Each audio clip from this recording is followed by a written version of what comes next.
Welcome back to Confessions of a Marketer. I'm Mark Reed Edwards. On this episode, we have Oren Greenberg, founder of Curve, which is a modular growth marketing consultancy. Oren has been instrumental in the growth of a number of client brands, has been featured in The Telegraph, Social Media Examiner, and the HubSpot blog. Oren, it's good to have you on Confessions of a Marketer. Welcome. Yeah, pleasure. Thanks for having me. Can you share your background and give me the details on Curve?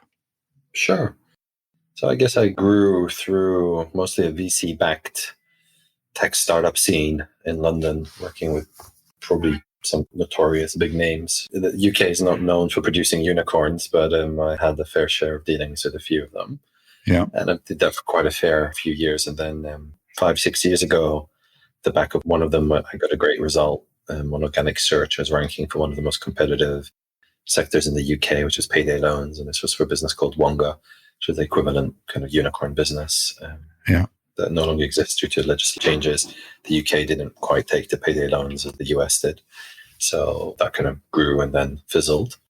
And then I effectively built my own independent agency off the back of that, did that for a few years. And then I kind of migrated more into a hybrid model where I'm now a consultant. So I do work for FTSE 100 companies like Canon and Investec Bank. At the moment, I'm supporting Lenovo.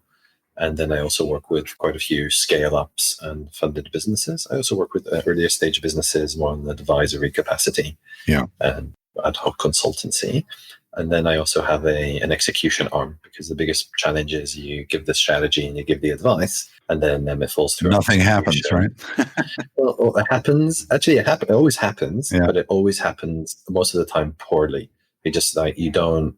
Effectively, I think there's two key biases. I think the first one is people give specialist work to generalists, right? And because they're smart and they're hungry and they're industrious, so surely they can make it happen. And the reality is, without being upskilled or trained on a specialist channel or tool, you've set them up to fail. Yeah. And when they're doing 9 different things at the same time, the probability of them cracking a main challenge is unlikely. It's very hard. So I think that's the first common pattern I see.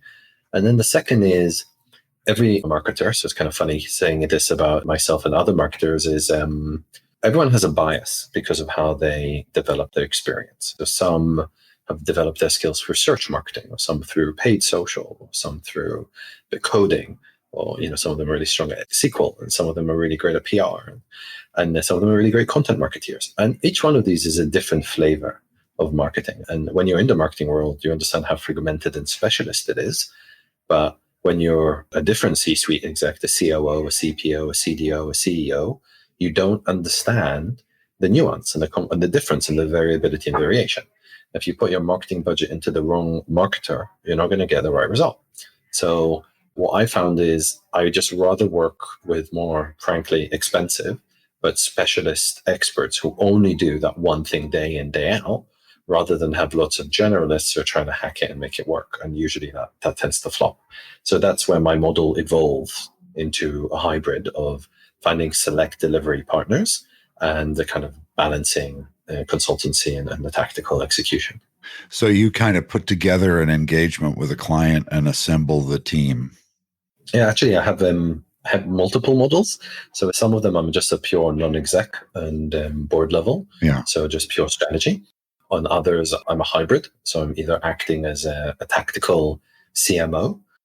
Actually, finding now is people, they really want to nurture their in-house marketing team. And what they're really looking for is an experienced hand to guide.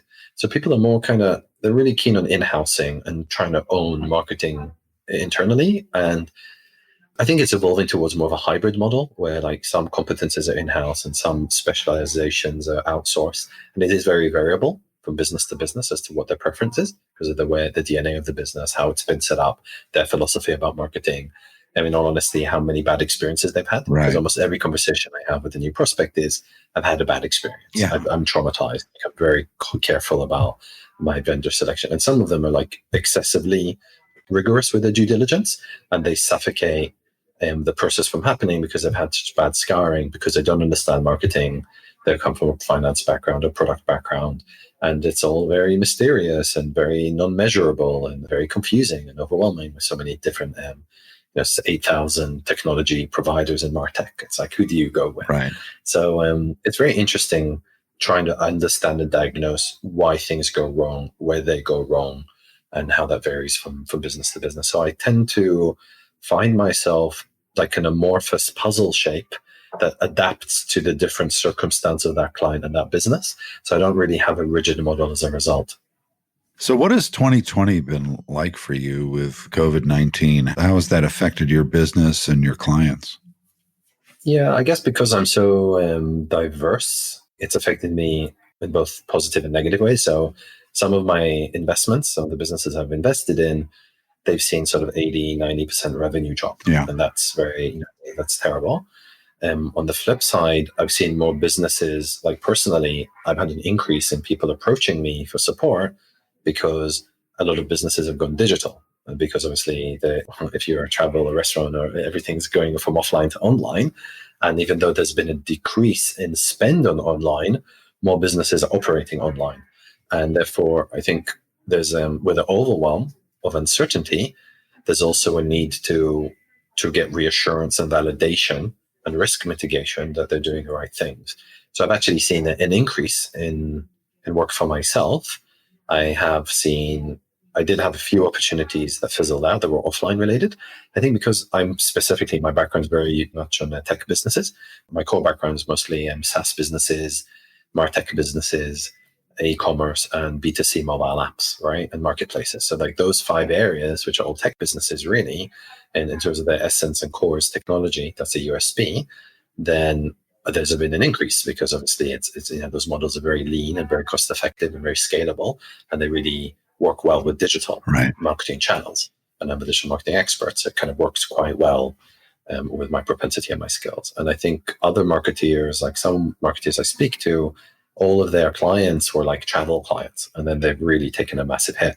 But for me, I guess I believe in digital as a future, and kind of I believe in remote working, and I believe that people don't want to do a 2-hour commute into work every day. Yeah. I think people have kids and they want to be at a home. I think people don't want to endure ridiculous rent and small shoebox living spaces in big cities. They want to live in a more rural area where they have a garden and they have higher life quality.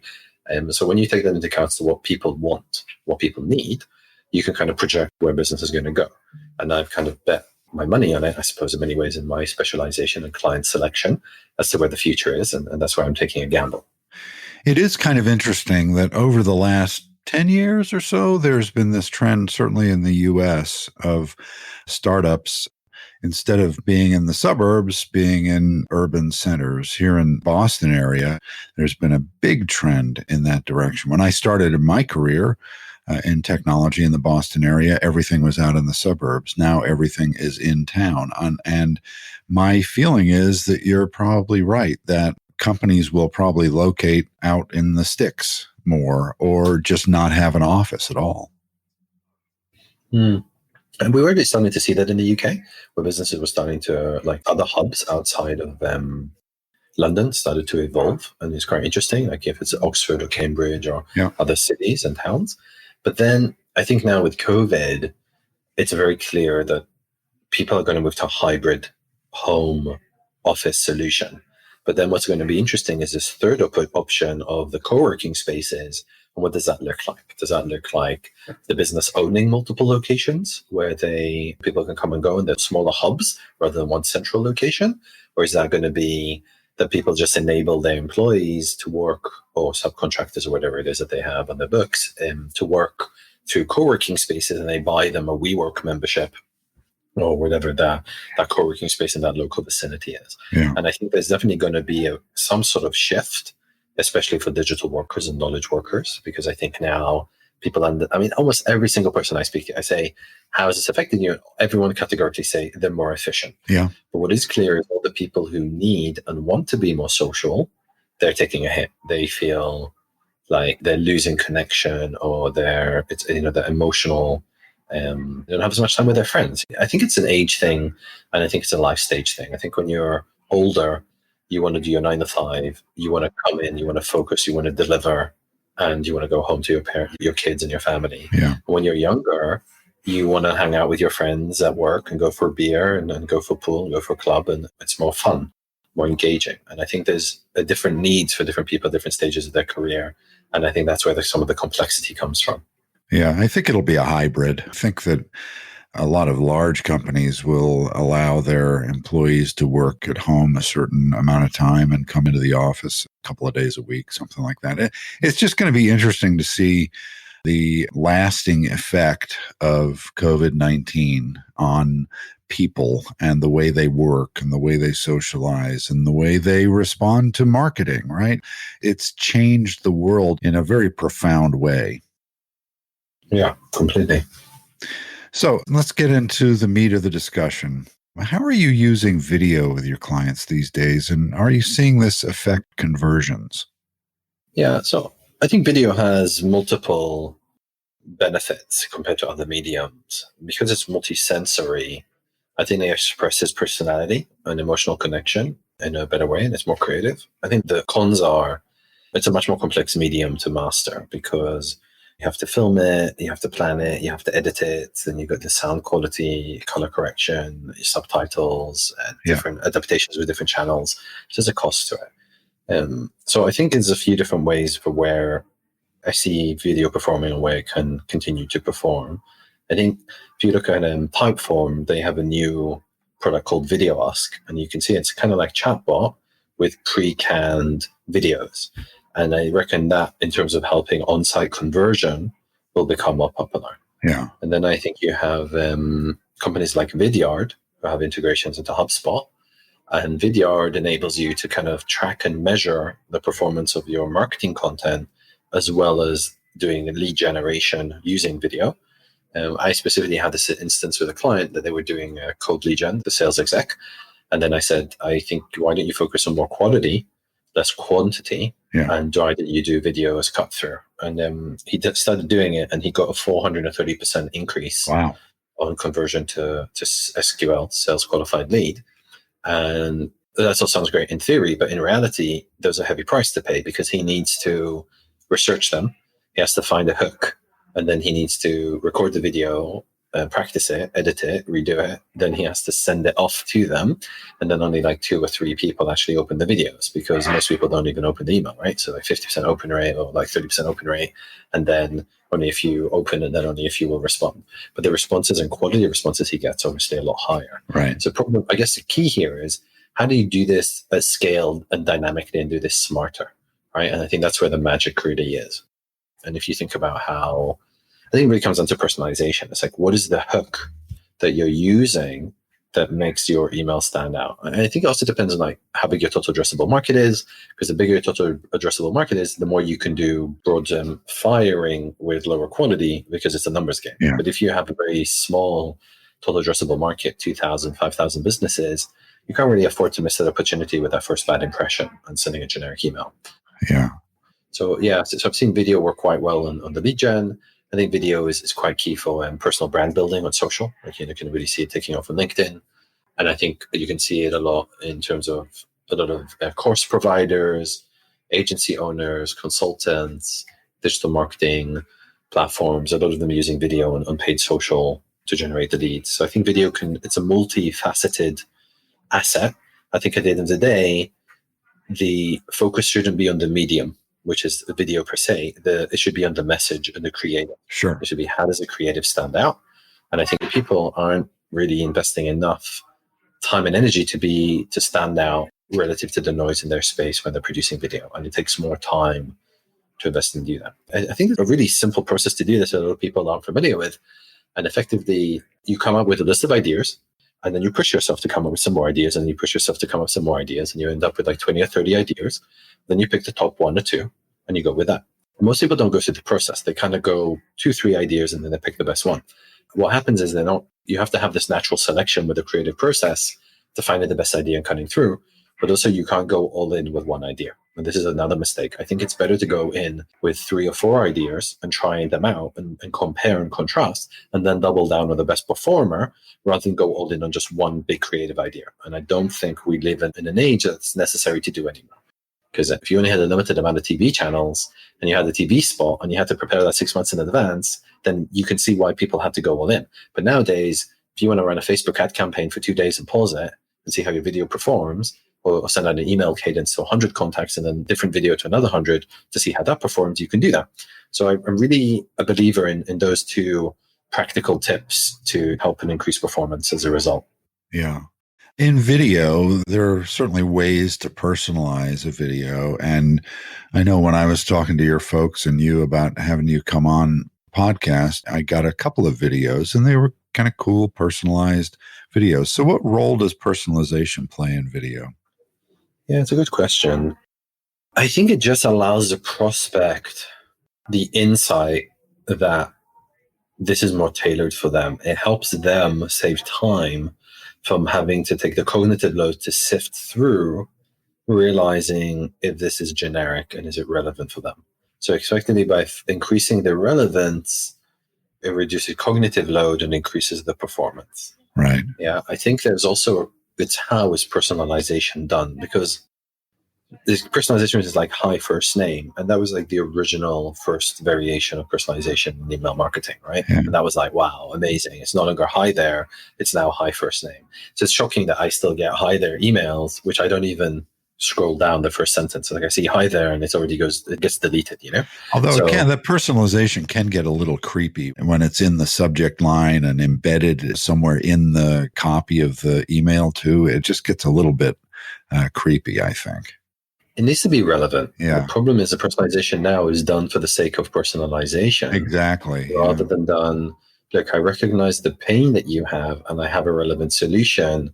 Or I took the effort to research you and I saw the blog post that you posted or the tweet that you did. And like, all you need to do is just like reference a piece of content that person did, engage in social once or twice, and then send them the cold outbound message, and you'll have a much better performance. Like you don't need to, it's not rocket science.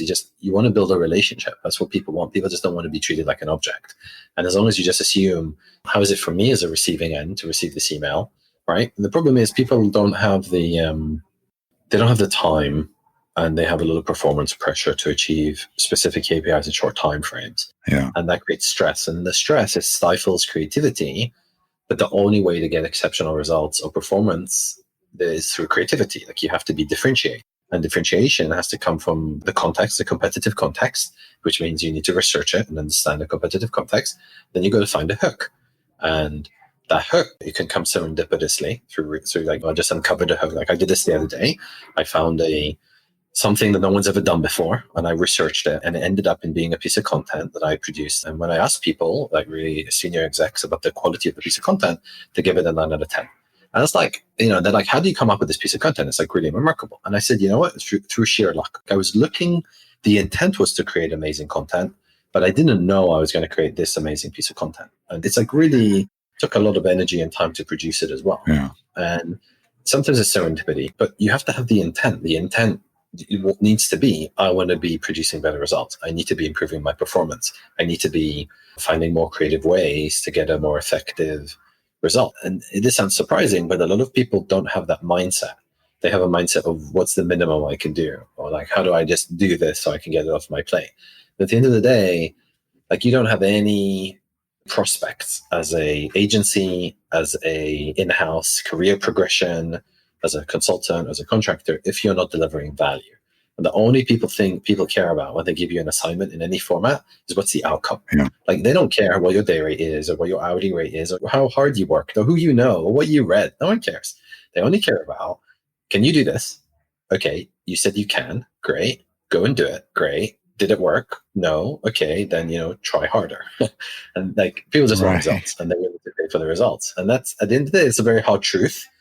And a lot of people don't like it because they can't control the outcome. So if the mindset is you got to align to the outcome and you got to double down on learning, talking to people and experimenting. And those are the only 3 things that you have in your arsenal to try and achieve a result. So you just got to go and do that. Yeah.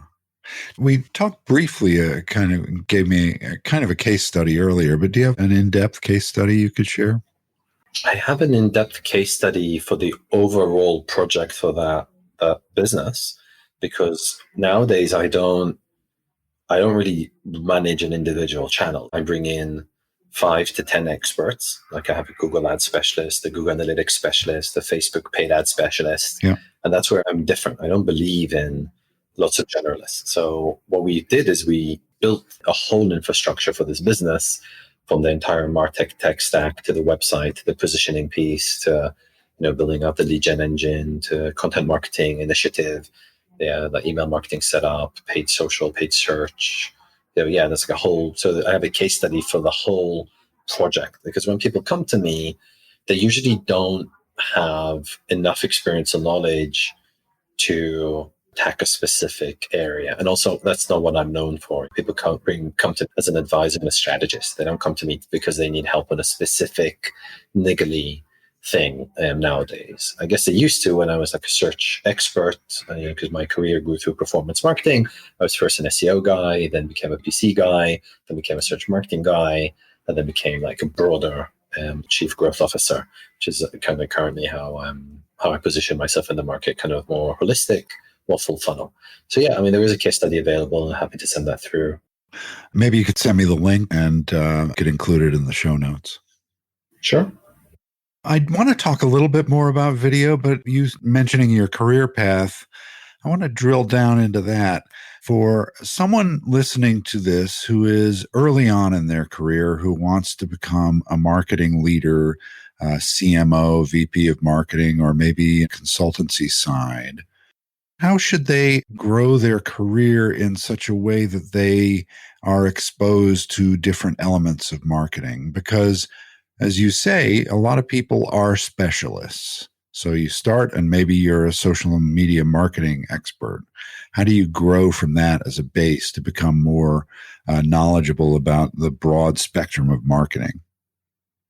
I think agencies are a better learning bed for this. Yeah. Because I think in agencies, there's more variety. And it's there's an irony, I think, now, where if you want to diversify skills, you're better off working with a lot of small businesses. Yeah. But that's not where your earning growth potential is. So effectively, if I ask someone, what do you really want? The answer isn't, I want to learn more different areas of marketing. What they really want is more security in terms of their career progression, so they can always find work. They want to work less and make more money. They want to have interesting, challenging experiences at work, by doing things that are interesting projects that they ideally believe in, that are value driven. And people who are younger tend to want to be doing something that's more material, and people who are a bit older tend to be a bit more cynical.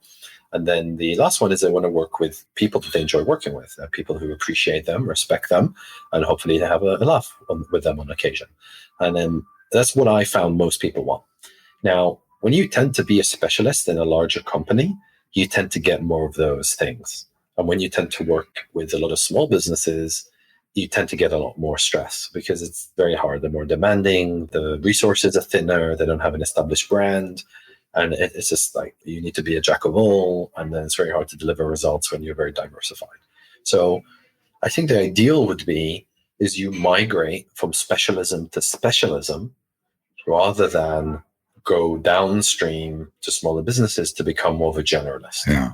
And I think it's better to skip specialization to specialization like I did. And you kind of just, I think there's two aspects. One of it is through engineering, and that's like understanding where the market is going. Like when I migrated to search, before I was doing search, I was broad skilled. I was like a general manager in an agency, and more like a bit of sales and a bit of product and a bit of design. I was doing a bit of everything.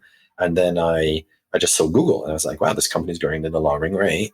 I want to be on the dovetail of this business that I think is going to be huge. And I took a punt on Google, and that's when I picked up SEO. So I purposely went in the direction of where I thought growth was going to be. This is like 2004, right? Yeah. At that time, people didn't even know what Google was. And then I was like, yeah, that was my direction. And then the second is opportunity, because the reality is it's very hard for a marketeer to engineer their career path. And a lot of people pretend as if that's possible, but I don't know anyone in my network who's successfully done that. Very few have. And the reason for that is, if you just come and say, I'm going to be the first who does this, the first question someone's going to ask is, can you show me an example of where you've done that before? And the answer is no. And the answer is, well, I'm not going to give you any money to do that. Right. Yeah.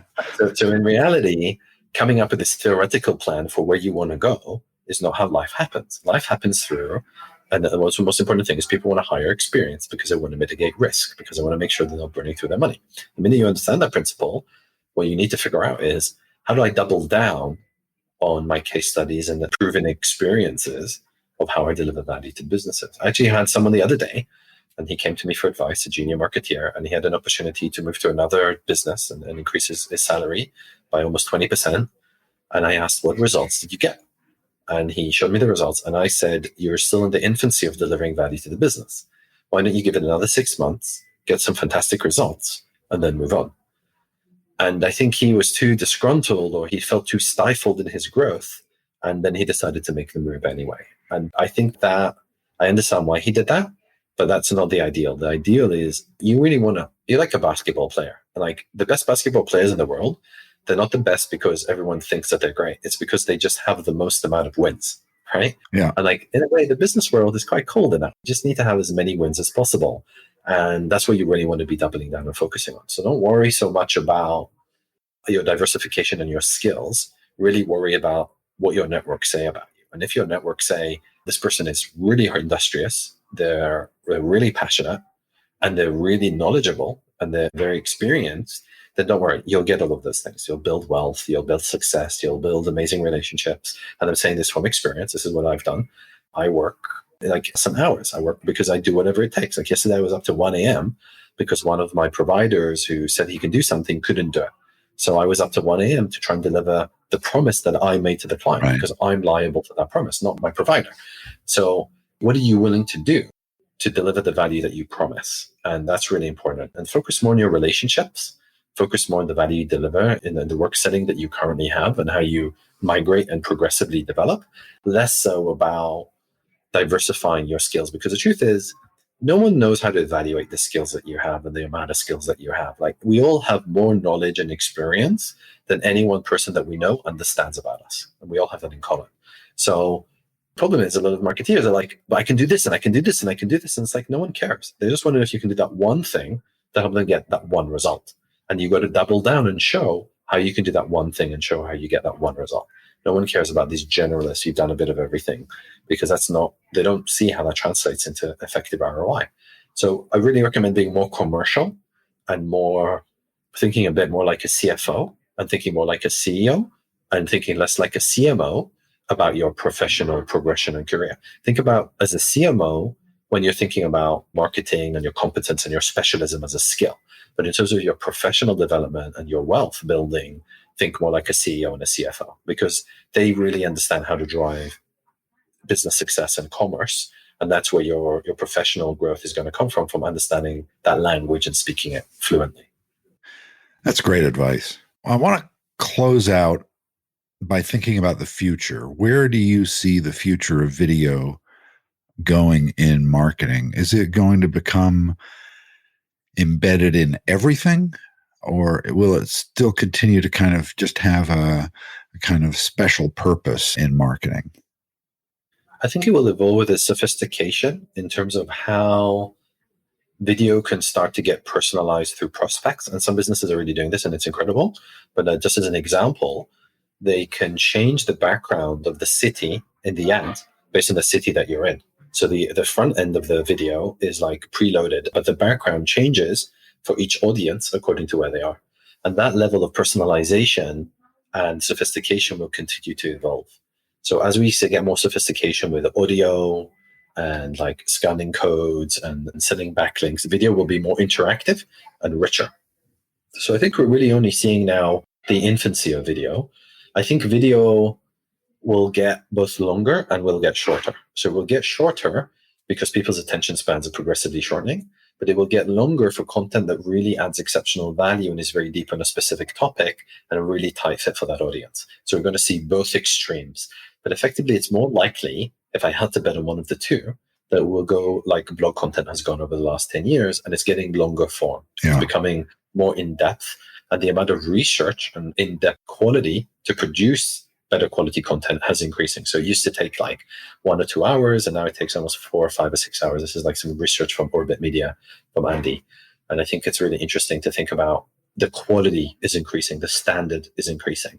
And that's what's going to happen with video. The standards will increase, it will become more competitive, which means people start developing like more expensive studio equipment, start investing more heavily, will go moving away from shooting it on your iPhone to having a proper professional setup. So I think that's definitely the evolution, and it will become more interactive, and it will become more personalized, and it will become multi-purpose. However, there will still be other mediums around because of the inefficiency of video. It's like you can't really jump and skip video in the same way you can jump and skip and scan written content. So the medium has quirks to its quality. You want a more immersive experience, a more personal experience. I think video is very rich, but it also has its limitations, like visualizing graphs or making graphs interactive. Like you don't really see a lot of videos where you get to interact with a graph and zoom in and zoom out and have the video narrative overlaid on that. It's not really built for this. Like it's taking you on a journey through a story. And I think it's really a medium that's built for storytelling. So if you have a story, video is probably very good. If you have other types of information you want to explain, like if you wanted to explore data or give someone data to click and understand the relationships between data, that interactive infographic, video is not the right format for that. So I think it's nuanced to its format that it will continue to grow, and we're still in the infancy, but I don't think video is going to take over and all content's just going to be video. Like I don't think that's going to happen. Right. The barrier to entry for video has gone down, way down. When I started in my career a long time ago, we would spend tens of thousands of dollars to produce a video, to get a professional team in, to hire a studio, to go into an edit suite. And it was a lengthy process. I guess the one thing about having an iPhone that can shoot 4K video is the barrier to entry is lowered. Doesn't necessarily mean the video is going to be better, right? It just means that there's been a shift in the cost. So now the shift in the cost that you were originally incurred, it's actually the same cost today as it was 10, 15 years ago. Where's the shift gone? So it still costs the same amount of money. Or that doesn't make sense. Like I can get in an iPhone now. I don't need to buy a $2,000 camera to get the same result. Yes, in terms of the visual output, but now you have to produce exceptional quality content in the research in the back before you produce the video, and then the editing and all of the props and the setting to cut through the noise, because now everyone produces video. So really you've just taken the cost of video production. Now you have a lot more content, but now to get a result, you need to cut through. So you have to shift that same cost to cut through. So in reality, it still costs the same. It's just where's the money shifted to in terms of the expense. Yeah, who's making the money? Yeah. Well, I think that's definitely YouTube and Google and Facebook. Definitely with 66 to 70% of total digital media spend, they're definitely making the money. Yeah. Well, this is a fascinating view into video and marketing. I really appreciate you joining me, Oren. Such a pleasure. Thanks for having me. All right, that does it for this week. Thanks for listening. I'm Mark Reed Edwards, executive producer, writer, and host of Confessions of a Marketer. Shep Salau is my producer, helping put together the shows every week. Annalyn Timball is my assistant, and she helps with guest relations and getting everything scheduled just right. Thanks, Shep and Annalyn. Confessions of a Marketer is a trademark of Podco Media Networks, and this episode is copyright 2020. Stay healthy, and see you next time.